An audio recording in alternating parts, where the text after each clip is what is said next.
प्यारे बच्चों नमस्कार। स्वागत है आपका हमारे चैनल कुरवाई कोचिंग क्लासेस में।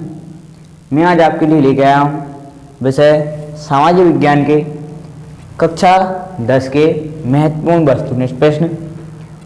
इस श्रृंखला में आज हम आपको पढ़ाएंगे महत्वपूर्ण वस्तुनिष्ठ प्रश्न के वैकल्पिक प्रश्न सही विकल्प वाले, जो कि आपकी परीक्षा में 2022-23 जो सत्र है उसमें पूछे जाने की 100% संभावना है। तो चलिए बढ़ते हैं वीडियो में आगे। तो आपका जो पहला विकल्प है वो है विकल्प नंबर 1। विकल्प नंबर 1 जो है वो आपका मार्कर उठा लूँ।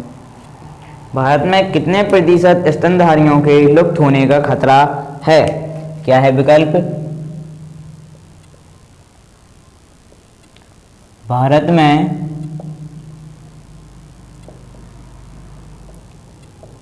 कितने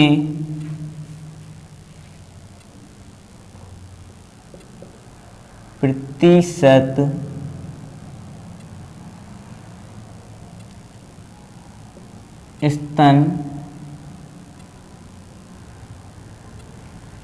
भारत में कितने प्रतिशत स्तनधारियों के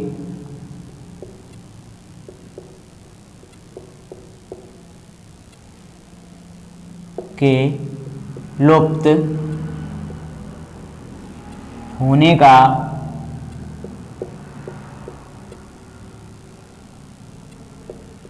होने का खतरा है? तो क्या है, भारत में कितने प्रतिशत स्तनधारियों के लुप्त होने का खतरा है? इसको ऑप्शन देखेंगे हम। ऑप्शन नंबर 1 है, 1 लिख लें, 2 लिख लें, आवासा लिख लें, कुछ भी हो सकते हैं। मैं आवासा ले रहा हूँ। क्वेश्चन नंबर आ है आपका 20%, 20%। ऑप्शन नंबर बा 15%, 15%। ऑप्शन सा है 10% और ऑप्शन दा है 5%। तो क्वेश्चन जैसे कि दिया हुआ है कि भारत में कितने प्रतिशत स्तनधारियों के लुप्त होने का खतरा है, और ऑप्शन हमारे सामने है 20, 15, 10 और 5। तो इसका जो राइट आंसर है वो जाता है हमारा ऑप्शन नंबर पहले, मतलब आगे साथ 20%। दूसरे क्वेश्चन की ओर बढ़ेंगे। दूसरा है, इनमें से कौन सी रबी की फसल है? क्या है, इनमें से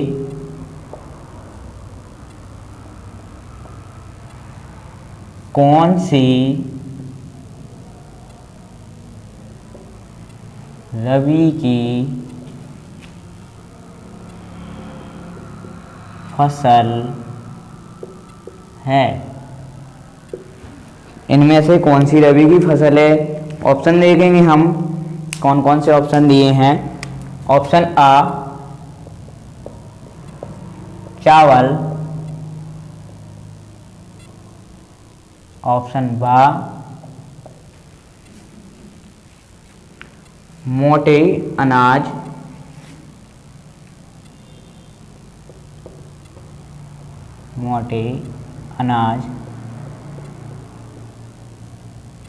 ऑप्शन बा हो गया। ऑप्शन सा है आपका चना। ऑप्शन जो दा है वो है आपका कपास। तो उसमें पूछा गया है इनमें से कौन सी रबी की फसल है। तो जो ऑप्शन है वो हमारा जाता है ऑप्शन नंबर 3 सा के साथ जो है चना। तो चना क्या है, आपकी रबी की फसल है। रबी की फसलें जो होती हैं वो अक्टूबर नवंबर के महीने में बोई जाती हैं और फरवरी मार्च के महीने में काटी जाती हैं, और जो हमारी खरीफ की फसल होती हैं वो जून जुलाई में बोई जाती हैं और सितंबर अक्टूबर में काटी जाती हैं। बच्चों, आपका जो कन्फ्यूजन था वो लगभग सॉल्व हो गया। बढ़ते हैं हमारे अगले विकल्प की ओर, जो है विकल्प नंबर हमारा 3, स्वर्णिम चतुर्भुज।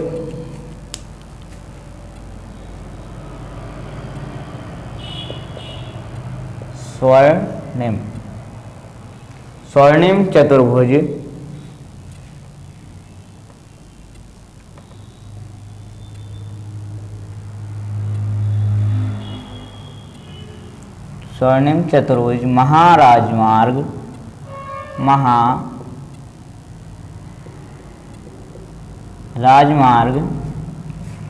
के अंतर्गत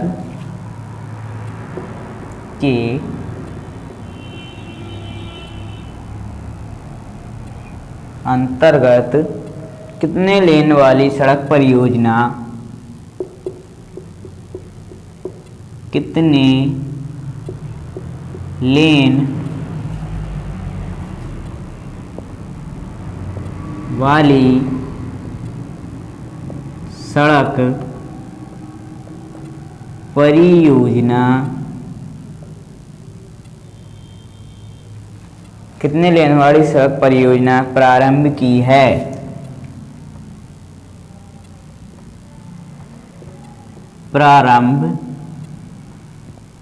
की है।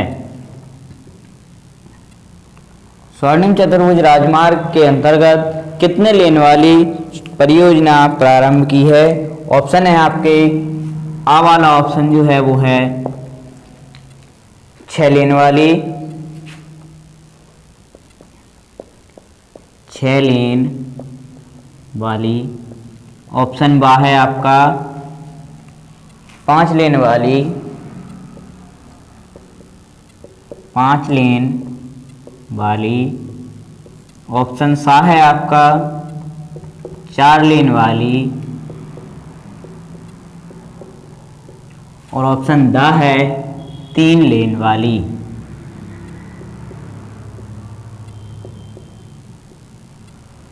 इसमें आपको मैं 5 सेकंड का समय देता हूं, जल्दी से आप लोग बताने की कोशिश करें क्या है इसका आंसर। चलिए बता दिया होगा लगभग सभी ने। तो इसका जो आंसर है वो है हमारा ऑप्शन नंबर 1, आ वाला 6 लेन वाली सड़क परियोजना। बढ़ते हैं हमारे चौथे बहुविकल्प की ओर। चौथा जो बहुविकल्प है वो है 1890 के दशक में, 1890 के दशक में क्या था, रिंडरपेस्ट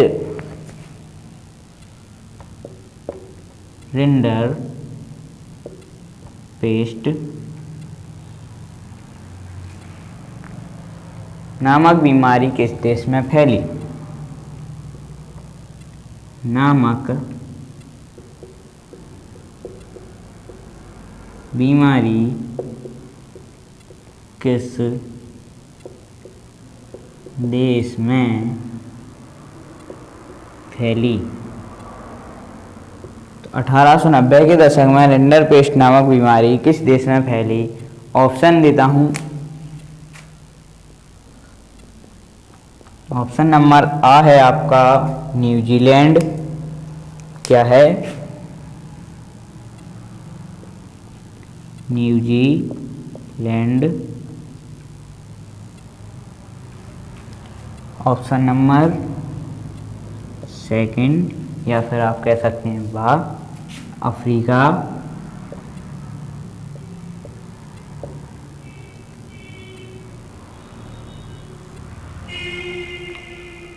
तीसरा सा वाला है इंग्लैंड।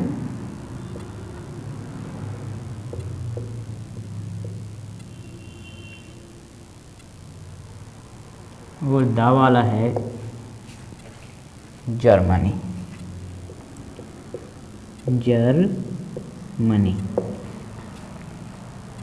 तो 1890 के दशक में जो बीमारी फैली थी रिंडरपेस्ट नामक थी, वो फैली थी आपकी अफ्रीका में। कहाँ फैली थी बच्चों, अफ्रीका। तो अफ्रीका हमारा कौन सा है, क्वेश्चन ऑप्शन नंबर है हमारा बा अफ्रीका।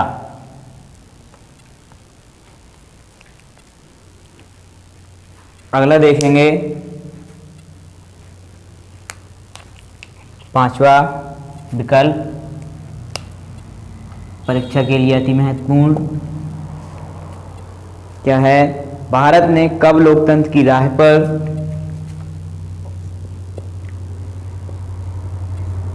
भारत ने कब लोकतंत्र की राह पर अपनी यात्रा शुरू की? लोकतंत्र की राह पर अपनी जीवन यात्रा शुरू की। तो भारत देश जो है उसने अपनी लोकतंत्र की राह पर जो है वो जीवन यात्रा कब शुरू की? तो इसके ऑप्शन हैं आपके लिए आ 1950, बा 1947, सा 1948 और दा 1955।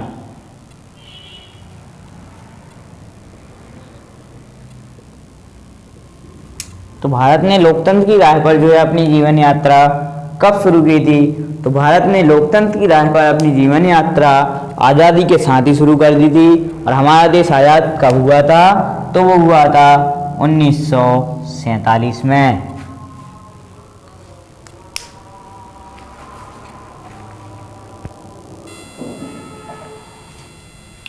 पांच विकल्प हमने अब तक कर लिए थे।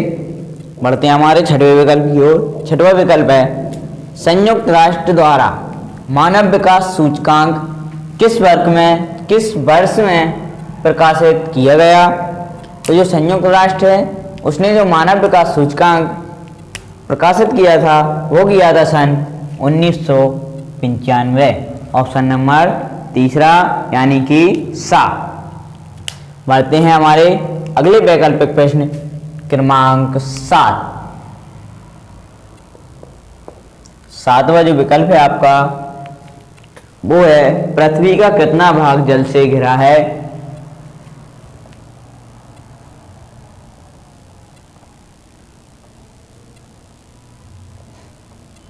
पृथ्वी का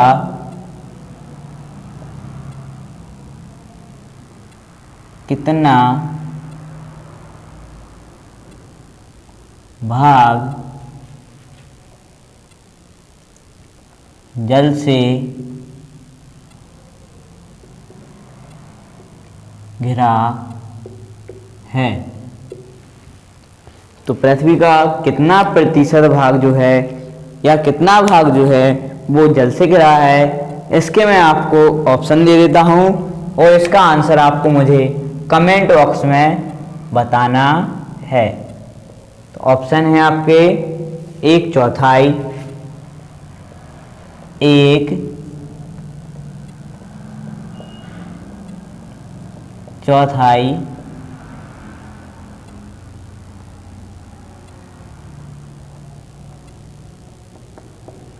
ऑप्शन नंबर बा है आपका 2/4,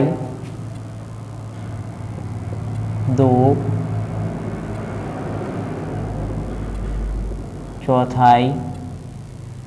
ऑप्शन नंबर सा है आपका 3/4।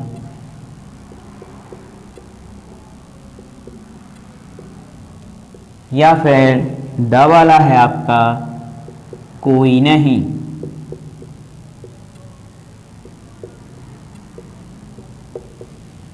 इसका आंसर आपको कमेंट बॉक्स में बताना है। इसका आंसर मैं आपको अगली वीडियो में बताऊंगा। देखते हैं कितने बच्चे आंसर सही देते हैं। करते हैं हमारा 8वां वैकल्पिक प्रश्न। भारत में वन्यजीव सुरक्षा अधिनियम कब पारित हुआ? भारत में वन्यजीव अधिनियम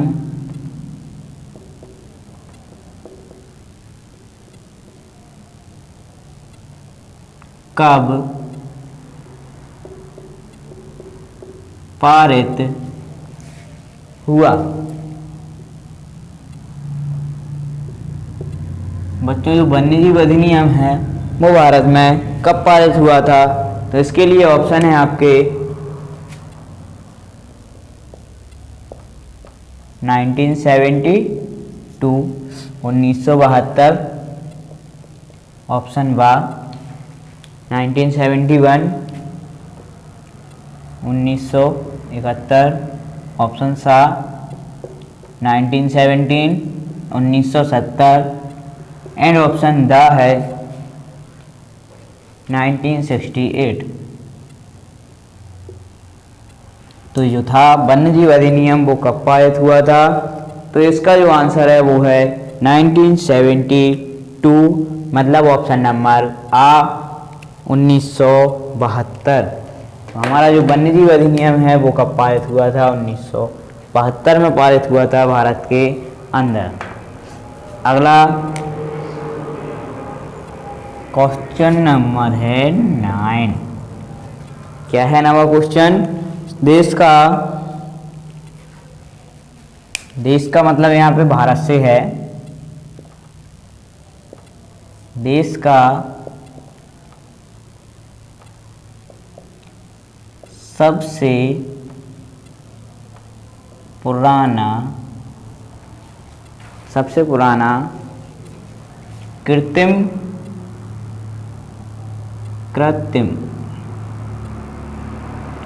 पत्तन, देश का सबसे पुराना कृत्रिम पत्तन कौन सा है?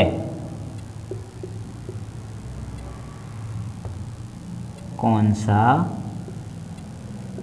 है? देश का सबसे पुराना कृत्रिम पत्तन कौन सा है?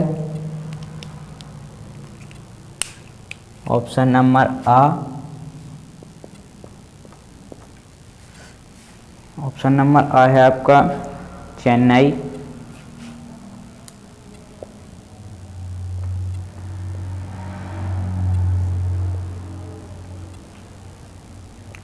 ऑप्शन नंबर बा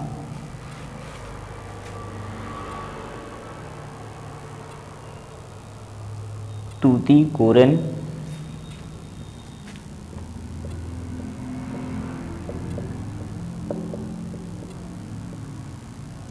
ऑप्शन सा मुंबई।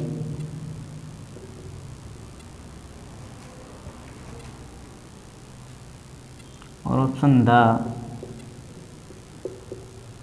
विशाखापट्टनम।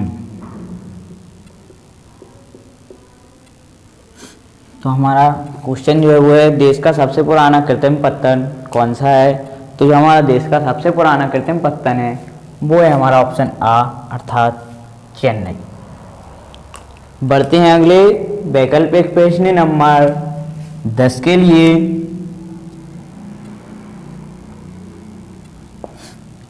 10वां है आपका, गांधी जी ने साबरमती आश्रम की स्थापना कब की?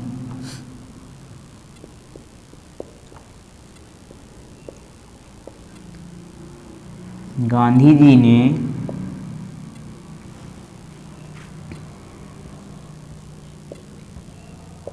साबरमती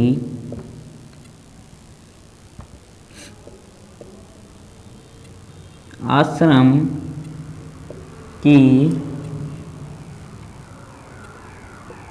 की स्थापना कब की? तो गांधी जी ने जो साबरमती आश्रम की स्थापना थी वो कब की थी? ऑप्शन नंबर आ आपका है 1915,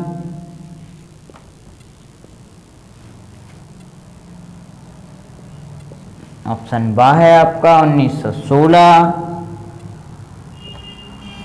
ऑप्शन सा है आपका 1917 और ऑप्शन दा है 1920। तो गांधी जी ने जो साबरमती आश्रम की स्थापना की थी वो की थी 1916 में। कब की थी? 1916 में। इस प्रकार हमारे 10 विकल्प हो चुके हैं। इस वीडियो में मैं 15 विकल्प करवाऊंगा क्योंकि वीडियो कुछ ज़्यादा ही लंबा हो रहा है। तो इसको पहले हम रफ कर लेंगे। तो बच्चों बढ़ते हैं हमारे विकल्प नंबर 11 की ओर। क्या है? राष्ट्रवाद को चित्रों के माध्यम से दर्शाने वाला निम्न में से कौन है? ऑप्शन दिए हैं मैथ्सेनी, फ्रेडरिक सारियो, इमैनुएल टू, हेब्सबर्ग। तो इसका जो राइट ऑप्शन है वो है ऑप्शन नंबर बा, फ्रेडरिक सारियो। 12वां विकल्प देखेंगे, संसार में किस प्रकार की सरकार विद्वान है? यहाँ पे आपको ध्यान देने की जरूरत है, यहाँ संसार की बात की जा रही है क्योंकि अगर यहाँ पे कुछ बच्चे लोकतंत्र कर देते हैं, क्योंकि यहाँ भारत की बात नहीं है, संसार की बात है, तो संसार में लोकतंत्र, राजतंत्र, तानाशाही उपरोक्त सभी प्रकार की सरकारें विद्वान हैं। कुछ बच्चे यहाँ लोकतंत्र कराते हैं क्योंकि वो क्वेश्चन को सही से नहीं पढ़ते। भारत में लोकतंत्र की सरकार है तब वहां पे लोकतंत्र सही होता है। बढ़ते हैं विकल्प नंबर 13 की ओर। सरकार का कौन सा रूप बेहतर है? तो सरकार का कौन सा रूप बेहतर होता है? साम्यवादी, राजतंत्र, लोकतंत्र या फिर अराजकता? तो सरकार का जो रूप बेहतर है वो है लोकतंत्र वाला। ऑप्शन नंबर सा। किस स्थान पर गांधी जी द्वारा आयोजित नमक मार्च समाप्त हुआ? तो जो गांधी जी ने नमक कानून तोड़ने के लिए मार्च किया था उसे नमक मार्च या फिर दांडी यात्रा के नाम से भी जानते हैं। तो वह हमारा खत्म हुआ था दांडी नामक स्थान पर खत्म हुआ था। प्राथमिक क्षेत्र की गतिविधि कौन सी है? गन्ने से शक्कर, गन्ना प्राथमिक क्षेत्र हो जाता है लेकिन शक्कर द्वितीय क्षेत्र हो जाएगा। मकान निर्माण भी नहीं है। बैंकिंग, मछली पकड़ना। प्राथमिक क्षेत्र की गतिविधि मछली पकड़ना है बच्चों, तो हमारा ऑप्शन नंबर द सही हो जाएगा। इस प्रकार हमने इस वीडियो में 15 वैकल्पिक प्रश्न समाप्त कर लिए हैं। बाकी के बचे हुए 15 वैकल्पिक प्रश्न और हैं जो मैं आपको अगली वीडियो में करवा दूंगा। धन्यवाद।